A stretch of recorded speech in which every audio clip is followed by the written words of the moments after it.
Yes, Your Honor. Ah, na nalilito na ako kung anong sabihin ko.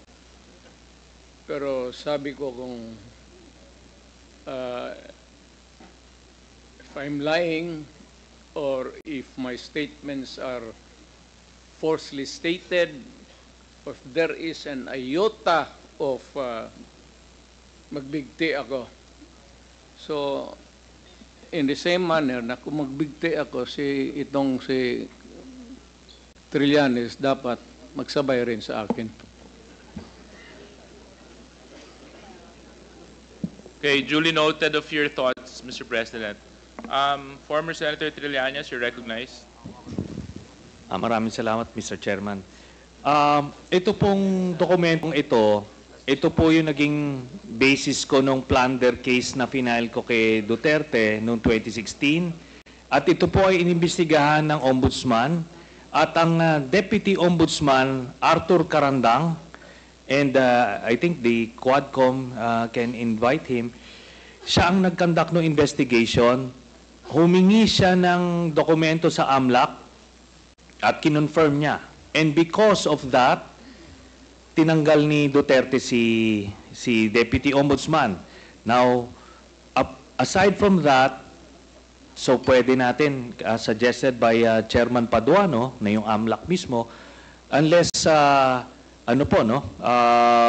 since hindi naman na siya incumbent, pwedeng ma-access yun with the waiver. Pero we've been there before. Nagsabi na yan siya na magbibigay siya ng waiver.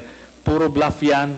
Pero hindi, kaya nga mas maganda kung ma-draft na po natin yan ngayon para papirmahan niya yan dito, no? Para wala ng alibay. Pero ito po, I'll be presenting later on, Mr. Chairman, a video of his actual admission of these accounts.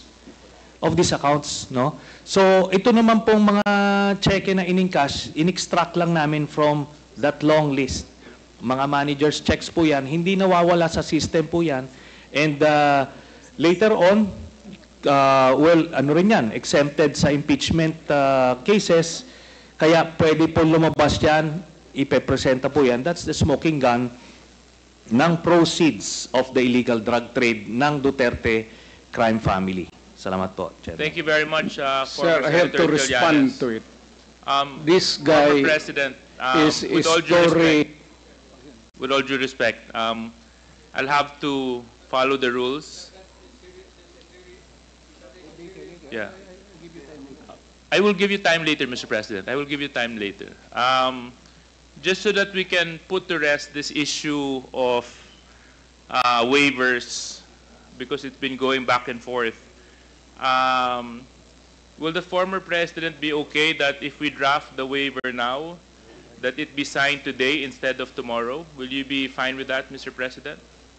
Anong kapalit, sir? Hindi. Sampalin ko siya sa publiko. Hindi, wala naman. Ngayon na. Wala pong ganunan. Mr. Chairman. I'll give you, sasampalin ko sa Mr. Chairman. Session suspended. Session suspended.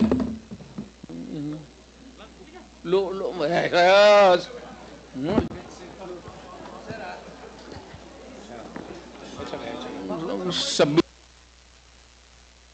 Order, please. Order.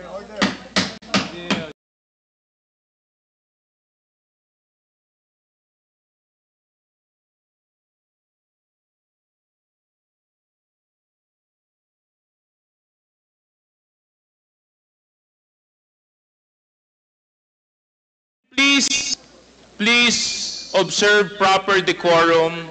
We are in a committee hearing.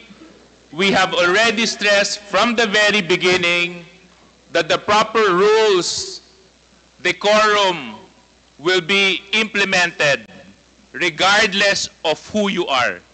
Regardless of who you are. We live by a set of rules in this committee, and those set of rules will be followed, and those set of rules will be implemented. If I may. Wait, session, it's still suspended. It's still suspended.